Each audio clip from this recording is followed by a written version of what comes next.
नमस्कार दोस्तों, alpha officers academy के यूट्यूब चैनल पर आपका स्वागत है। हम देख रहे थे आरएस मेंस का रिवीजन मॉड्यूल और वो रिवीजन मॉड्यूल में हमने 5 लेक्चर्स सोशियोलॉजी के कर लिए। लास्ट लेक्चर में हमने चैलेंजेस बिफोर इंडियन सोसाइटी में डाउरी देखा था, है ना? दहेज प्रथा क्या होती है, फिर डिवोर्स तलाक के बारे में कुछ बातें की थी और उसके बाद में चाइल्ड मैरेजेस के बारे में बात की थी, है ना? तो ये 3 हमने चैलेंजेस देख लिए थे। आज हम देखो चैलेंज देख रहे हैं करप्शन का और कम्युनलिज्म का। अब आप कह सकते हो वैसे करप्शन कोई पढ़ने की चीज़ है, ये तो करने की चीज़ है। पर कम्युनलिज्म और करप्शन आपके सिलेबस में दिया हुआ है, तो हम इसको देखते हैं एक-एक करके कि करप्शन होता क्या है, करप्शन की परिभाषा क्या है, सेकंड एआरसी करप्शन के बारे में क्या कहता है, चाणक्य जी करप्शन के बारे में क्या कहते हैं, आईपीसी करप्शन के बारे में क्या कहता है और जो भारतीय न्याय संहिता वाला है, वो प्लीज़ आप चेक कर लेना। मुझे इतना टाइम मिल नहीं पाया, मतलब ऐसा तो नहीं कह सकता टाइम नहीं मिल पाया, पर मैंने इतना ध्यान नहीं दिया। ठीक है, टू बी वेरी ऑनेस्ट। तो ये वाला भारतीय क्योंकि मेरे हिसाब से अगर आप आईपीसी वाला भी लिख कर के आओगे ना, तो भी चल जाएगा क्योंकि अभी तो कोर्ट्स खुद ही इंटरप्रेट कर रहे हैं कि कौन सा केस आईपीसी में लेना है और कौन सा केस बीएनएस में लेना है, तो हम लोग इतनी ज़्यादा टेंशन क्यों लें? तो सबसे पहले देखते हैं करप्शन क्या है। तो अब्यूज़ ऑफ डेलीगेटेड पावर, जो आपको पावर दी गई है उसका अब्यूज़ फॉर पर्सनल गेन्स है ना, उसको करप्शन कहते हैं। चाहे इसमें ब्राइबरी आ जाता है, अब्यूज़ ऑफ पावर आ जाता है, deviation from duty, manipulation, nepotism, favouritism, ये सब करप्शन के एग्जांपल्स हैं। जो सेकंड एआरसी है, अब देखो मेरे से ये मत पूछना कि इन्होंने ये फॉर्मूला किस हिसाब से बनाया है, पर सेकंड एआरसी ने एक मैथमेटिकल फॉर्मूला दिया है करप्शन का, और corruption is equals to monopoly plus discretion minus accountability है। आपको मोनोपोली मिलेगी किसी चीज़ की, प्लस आपका डिस्क्रिशन उसमें ज़रूरी होगा। जब ये दोनों चीज़ें होंगी, उसमें से आप अगर अकाउंटेबिलिटी घटा दोगे तो उसको करप्शन सेकंड एआरसी तो पता है जो एडमिनिस्ट्रेटिव रिफॉर्म्स कमीशन है, वो सेकंड एआरसी है। यहाँ पे स्मॉल लेटर्स में लिखा हुआ है, तो इसको आर्क मत पढ़ लेना। ये एआरसी है ना, एडमिनिस्ट्रेटिव रिफॉर्म्स कमीशन। फिर चाणक्य कहते हैं कि जब एक मछली जो तालाब में से पानी पीती है या समुद्र में से पानी पीती है, तो सिमिलरली उसको मतलब वो पानी को पता लगाना कि मछली ने कितना पानी पिया है कि नहीं पिया है। सिमिलरली जो एडमिनिस्ट्रेशन है, उसमें गवर्नमेंट ऑफिशियल्स उसका मिसयूज़ करें, गवर्नमेंट रिसोर्सेज का ये पता लगाना बहुत ही मुश्किल काम है। It is very difficult to find it out. फिर according to IPC section 161, when a public servant takes any pecuniary advantage for himself और any other person in addition to the legal or valid remuneration which he is getting, which leads to biased decision making by the official, such action is corruption। ठीक है, इतनी complicated statement है, इसलिए मेरे को लगता है कि जो करप्ट लोग हैं वो छूट जाते होंगे। तो हमने देखो ईज़ी वाली भी देख ली है और डिफिकल्ट वाली भी देख ली है, तो आप दोनों में से चाहो वो जो भी कवर कर लेना। फिर जो सीपीआई करप्शन परसेप्शन इंडेक्स होता है, ये एक एनजीओ है, ट्रांसपेरेंसी इंटरनेशनल, इसके द्वारा निकाला जाता है। इसमें भारत की रैंक देखो 183 में से 93 है। बहुत ही बढ़िया रैंक तो नहीं है ये। On a scale of 0 to 100, 0 being the highest corruption और 100 बीइंग द लोवेस्ट, तो इंडिया का स्कोर इसमें है 39। ये थोड़ा सा याद रख लेना कहीं पर भी कोट करने के लिए। वैसे मैं आपको बताऊं तो अच्छा, मेरे पास अभी वो होगा नहीं, फिर भी मैं कोशिश करूंगा कि आपको एक लिस्ट प्रिपेयर करके दूं जिसमें जितने भी इंडेक्सेस आए हुए हैं उसमें इंडिया की रैंक और किसके द्वारा निकाले जाते हैं, क्योंकि कहीं पर भी वो कोट करने में मदद मिलती है। फिर टाइप्स ऑफ करप्शन की बात करें तो जो चीफ विजिलेंस कमीशन है या सेंट्रल विजिलेंस कमीशन है, सीवीसी, है ना, उसने तो 27 टाइप के करप्शन बता रखे हैं। हम लोग कुछ-कुछ देख लेते हैं। इसमें से देखो 8 पढ़ेंगे और 8 में से अगर आपको 4 याद आएँ, 5 याद आएँ तो अच्छा है। एडमिनिस्ट्रेटिव करप्शन हो सकता है giving illegal benefit to someone by manipulating government rules and procedures. Rules नहीं है, रूल्स एंड प्रोसीजर। फिर पॉलिटिकल करप्शन की बात करें तो by political leadership from buying votes to formulation and implementation of policies, है ना? आपको पता है पार्लियामेंट में भी क्वेश्चन उठाने के लिए पैसे लिए जाते हैं, तो ये भी पॉलिटिकल करप्शन में ही आ जाता है। पब्लिक करप्शन है use of organisation made for convenience of public for personal gains. ठीक है? आपने पीडीएस सिस्टम बनाया था, आप खुद ही उसका अनाज बेच दे रहे हो, पब्लिक करप्शन है। Grand corruption which direct participation of high officials and politicians, है ना? ऑफिशियल्स और पॉलिटिशियंस के बीच में जो नेक्सस है, जो इनके संबंध है 60 नॉट्स के, है ना, 60 गांठ के, तो वो संबंध ग्रैंड करप्शन में आ जाते हैं। पेटी करप्शन कौन सा होगा, जो लोअर लेवल पे है। कोल्यूजन करप्शन क्या होगा, जो corrupt practices with the consent of both the bribe giver and bribe taker, जो देने वाला और लेने वाला दोनों कर रहे हैं, तो ये कोल्यूसिव करप्शन या कोलिजन करप्शन है। कोअर्सिव करप्शन, ये दोनों थोड़े से याद रखना है ना, क्योंकि 2 नंबर में ये डेफिनेशन आपसे पूछ सकता है। तो कोअर्सिव करप्शन क्या है, it exploits the weak, the excluded, the oppressed and the deprived community, तो ये कोअर्जन है। और अदर करप्शन में देखो जुडिशियल हो सकता है, पुलिस हो सकता है, ऐसे लाखों तरह के हो सकते हैं। सीवीसी ने 27 बता रखे हैं, तो आपके मन में जो आए वहां पर लिख देना। ठीक है, फिर स्कोप ऑफ करप्शन की बात करें तो इन एलोकेशन ऑफ नेचुरल रिसोर्सेज, जैसे कोल माइंस हो गया, मिनरल्स, मेटल्स, ये सब में। फिर पीडीएस जो पब्लिक डिस्ट्रीब्यूशन सिस्टम है, या फिर जो पब्लिक सर्विसेज है, चाहे उसमें मनरेगा आ जाता है, Mahatma Gandhi rural employment guarantee act है वो आ जाता है, और पीडीएस आ जाता है। ऐसे और भी दूसरी चीजें आ सकती है। फिर ह्यूमन रिसोर्स मैनेजमेंट, एचआर में, रिक्रूटमेंट में और प्रमोशन में, जो आजकल आप देख ही रहे हो राजस्थान में बहुचर्चित सब इंस्पेक्टर भर्ती हुई है, और ज्यादातर हिंदी प्रदेशों में ऐसी प्रॉब्लम्स देखने को मिल ही रही है। फिर in public procurement, military equipment के प्रोक्योरमेंट जैसे कि होते हैं, तो इनमें बहुत बड़ा घोटाला सामने को आता है कई बार, और कई बार नहीं भी आते हैं। In infrastructure construction like roads, bridges, ये तो सबसे बड़े डिपार्टमेंट्स हैं। पीडब्ल्यूडी हो गया, है ना, राजस्थान में एक डिपार्टमेंट है आरएसआरडीसी, ये सारे डिपार्टमेंट्स हैं जो रोड और ब्रिजेस और इसके काम करते हैं, तो इनमें भी स्कोप ऑफ करप्शन क्या है, बहुत हाई रहता है। फिर सिम्टम्स और कैरेक्टरिस्टिक्स कुछ बताए गए हैं करप्शन के, उसमें देखें अनएथिकल एक्ट फॉर डायरेक्ट और इनडायरेक्ट बेनिफिट करप्शन है। Scope includes all areas, political हो चाहे एडमिनिस्ट्रेटिव हो चाहे जुडिशियल हो। जैसे पब्लिक एडमिनिस्ट्रेशन जितने एरियाज में है ना, उतने एरियाज में करप्शन हो सकता है।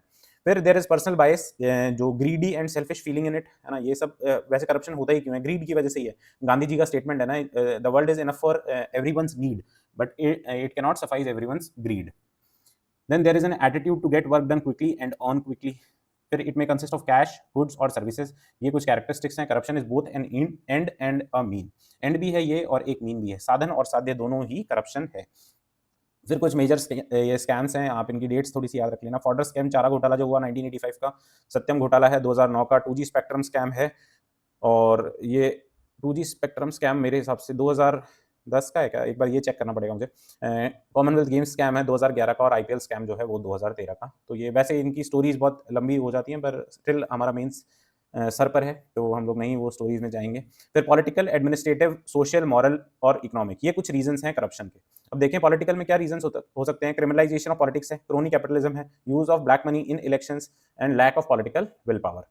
फिर एडमिनिस्ट्रेटिव में देखेंगे तो पॉलिटिसाइजेशन ऑफ ब्यूरोक्रेसी है, ब्यूरोक्रेसी के ऊपर पॉलिटिक्स या पॉलिटिशियंस का जो रोल है। कॉलोनियल ब्यूरोक्रेसी है, जो एडमिनिस्ट्रेटिव सिस्टम है हमारा वो कॉलोनियल लेगेसी है। लैक ऑफ ट्रांसपेरेंसी है, इसमें आरटीआई आ जाने के बावजूद भी क्या ट्रांसपेरेंसी बढ़ी है क्या, बहुत कम लेवल पर मान सकते हैं, पर इतने लेवल पर नहीं बढ़ी है जितनी बढ़नी चाहिए थी।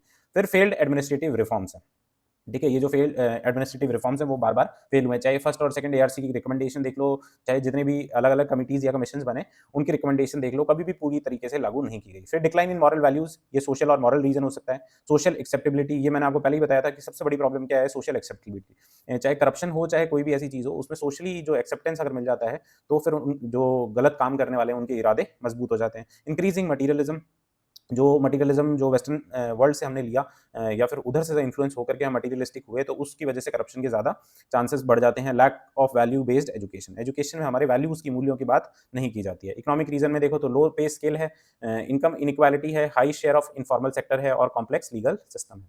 वैसे मैं आपको बताऊं तो चलो ये बात की स्टोरी है, लो पे स्केल, इनकम इनइक्वालिटी और कॉम्प्लेक्स लीगल सिस्टम, ये सारे रीजंस हैं करप्शन के। फिर साइड इफेक्ट्स भी हैं क्या कुछ करप्शन के, और साइड इफेक्ट्स के बाद में हम लोग इसके आगे करप्शन के लिए और मेजर्स देख लेंगे प्रिवेंट करने के, और ये करप्शन की बेसिक बात है। तो साइड इफेक्ट्स ऑफ करप्शन में देखो पॉलिटिकल, एडमिनिस्ट्रेटिव, जो मैंने आपको जो एक्रोनिम बताया था PSER, है ना, तो पॉलिटिकल, सोशल, इकोनॉमिक, और एक सी कर लो इसको तो कल्चरल हो जाएगा, ए कर लोगे तो एडमिनिस्ट्रेटिव हो जाएगा। तो पॉलिटिकल में देखें harm to national interest, mistrust in public, reduction in quality of services, criminalisation of politics. Administrative impact, lack of efficiency, है ना, या फिर 3E जो हमने पब्लिक एडमिनिस्ट्रेशन में बार बार बात की थी, अगर नहीं याद आ रहा है तो अभी जाकर के देख लेना कि 3E क्या है। फिर रेड टेपिज्म बढ़ जाता है, मिसट्रस्ट डेवलप होता है।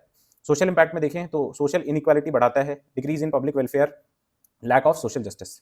इकोनॉमिक इंपैक्ट में बात करें तो पब्लिक एक्सचेकर जो है, जो राजकोष है, उसको नुकसान होता है। Increase public expenditure, increase economic inequality, increase black money. फिर अदर इंपैक्ट है threat to national security, terror funding, increase in smuggling, abetment to crimes. तो ये सारी चीजें साइड इफेक्ट्स ऑफ करप्शन है। मैं आपको नोट्स प्रोवाइड कर दूंगा, जिन जिन लोगों ने परचेस किए हुए हैं उनको डायरेक्टली मिल ही जाएंगे, तो आप ये एक बार रीड करके भी चले जाना। बाकी I am just reading it out, इसमें कुछ समझाने जैसा तो है नहीं, तो मेरा भी कोई एक्स्ट्रा एफर्ट इसमें नहीं लग रहा है। मेजर्स टू प्रिवेंट करप्शन में क्या क्या मेजर्स हो सकते हैं, लीगल रेमेडीज हो चाहे एडमिनिस्ट्रेटिव, इकोनॉमिक, इलेक्टोरल रिफॉर्म्स और अदर मेजर्स में एक एक करके देखेंगे। लीगल रेमेडीज में देखो प्रिवेंशन ऑफ करप्शन एक्ट 1988 का, उसको 2018 में अमेंड किया गया है।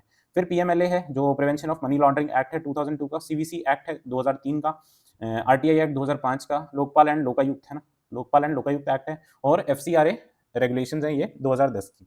फिर एडमिनिस्ट्रेटिव मेजर्स में देखो e governance, single window clearance, एक जनधन, आधार और मोबाइल, है ना, इसको जैम ट्रिनिटी बोलते हैं, ये एडमिनिस्ट्रेटिव मेजर है। सिटीजन चार्टर है, चाहे सोशल ऑडिट मॉनिटरिंग है, और जो सामाजिक अंकेक्षण है, डिजिटाइजेशन ऑफ लैंड रिकॉर्ड्स है, ये सारी चीज़ें एडमिनिस्ट्रेटिव मेजर्स में। फिर इकोनॉमिक मेजर्स में चाहे डीमोनेटाइजेशन हो, डिजिटाइजेशन हो, ई वे बिल हो, सिंप्लीफाइंग ऑफ लॉज और GST हो। इलेक्टोरल रिफॉर्म्स में देखोगे तो compulsory declaration of property and it's source, है ना, अब जो भी चुनाव लड़ेगा उसको पहले अपनी जो प्रॉपर्टी है उसके बारे में और उसके सोर्स के बारे में बताना पड़ेगा। इलेक्शन एक्सपेंडिचर है तो उसकी लिमिट लगाई हुई है। लोकसभा में तो देखो 95 लाख एंड 70 लाख है, जो स्टार कैंपेनर्स होते हैं उनके लिए 95 लाख है, और अदर कैंपेनर्स हैं उनके लिए 70 लाख है। स्टेट लेजिस्लेटिव असेंबली में यही लिमिट 40 लाख एंड 32 लाख है।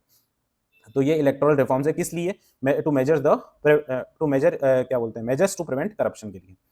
ठीक है। फिर अदर मेजर्स में देखो तो ई टेंडर्स निकाले जाते हैं, निविदा अगर आपको पता हो, आपके हिंदी के पेपर में सिलेबस में है।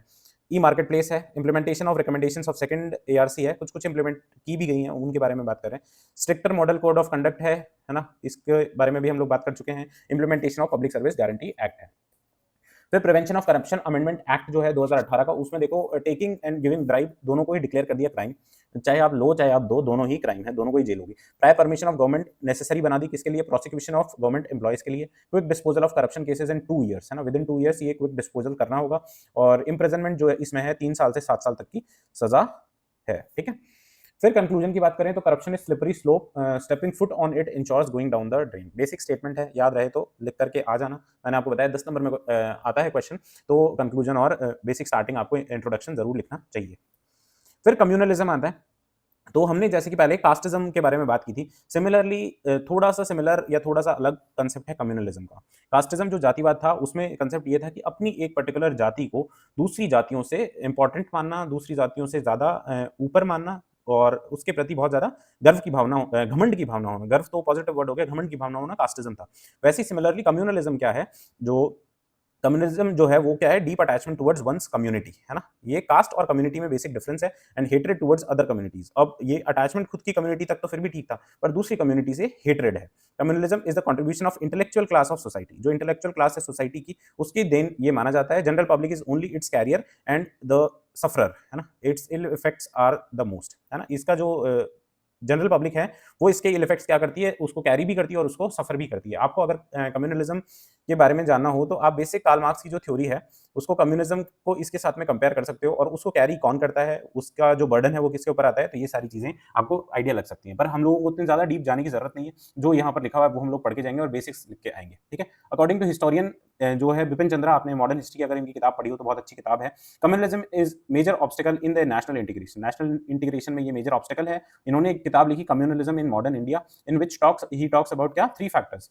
ये giving importance to one's own creed, community, है ना, या ग्रुप, है ना, ये ग्रुप है, ग्रुप। फिर ट्रीटिंग अदर सेक्ट्स, कम्युनिटीज और groups in indifferent from one's own, और seeing one's own interest as conflicting with the religious interest of another, है ना। दूसरे के जो रिलीजियस इंटरेस्ट हैं उनको अपने खुद के इंटरेस्ट के साथ में कॉन्फ्लिक्टिंग समझना हमेशा, मतलब दोनों की भी तो रिस्पेक्ट की जा सकती है, पर एक की खुद के वाले की रिस्पेक्ट करना और दूसरे वाले को बुरा समझना, ये कम्युनलिज्म की बेसिक अवधारणा है। Reasons for rise of communalism, क्यों बढ़ा ये जो कम्युनलिज्म है? देखो, सबसे पहले divide and rule policy of British है, उसकी वजह से ये बढ़ता है। पार्टीशन ऑफ बंगाल 1905 में आपको पता है।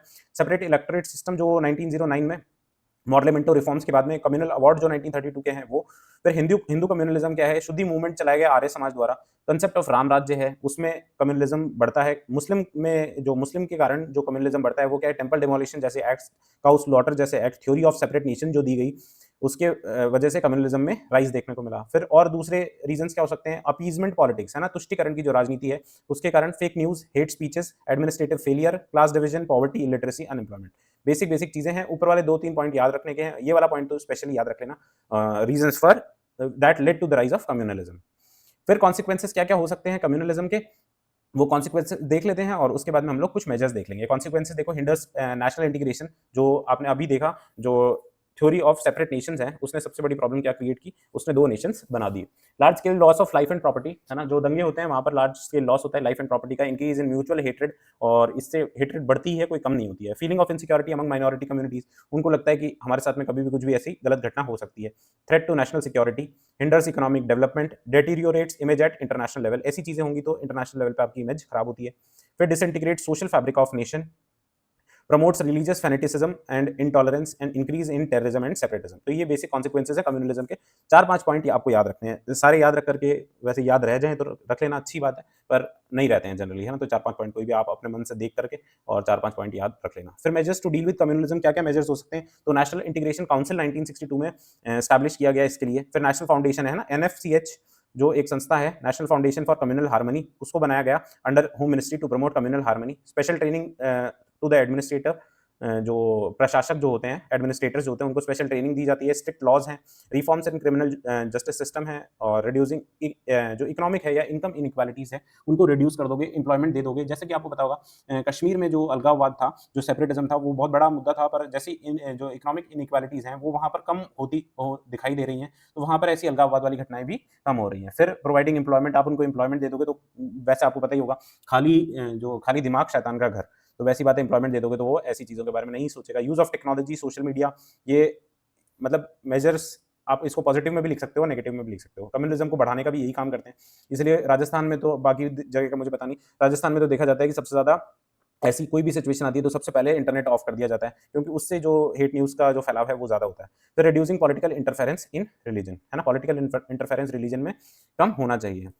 फिर लास्ट में देखो तो हिस्ट्री ऑफ कम्युनल राइट्स, यहाँ पर भी राइट्स लिख दिया गया, है ना? ये थोड़ा-सा करेक्शन मैंने किया तो था पर वो हो नहीं पाया शायद सेव। तो ये राइट्स है। तो ये कुछ राइट्स हैं, आप देख लेना, मोपला रेबेलियन हो, चाहे डायरेक्ट एक्शन डे 16 अगस्त 1946 का है, which made the state of Pakistan, है ना? Separate state of Pakistan. फिर एंटी सिख राइट्स 1984 के, कश्मीरी पंडित्स के साथ जो घटनाएँ हुई 1989 में, बाबरी मस्जिद डिमोलिशन है 1982 का, गोधरा केस जो गुजरात का है 2002 का, दिल्ली राइट्स हैं 2000। तो ये सारी चीज़ें जो हिस्ट्री ऑफ कम्युनल राइट्स में आप लिख कर के आ सकते हो। अलग से तो कोई क्वेश्चन 2 नंबर का आएगा नहीं वैसे ऐसा, पर कहीं पर भी मेंशन करना हो तो मेंशन कर सकते हो। ठीक है? तो बहुत-बहुत धन्यवाद। हम लोग काफ़ी सारा तो कवर कर चुके हैं। अब चैलेंजेस बिफोर इंडियन सोसाइटी में 2 टॉपिक्स हैं और एक लास्ट में ट्राइबल जो भील, मीणा और गरासिया जो ट्राइब्स हैं राजस्थान की, उसके बारे में। ठीक है? तो मिलते हैं नेक्स्ट क्लास में। तब तक के लिए थैंक यू सो मच।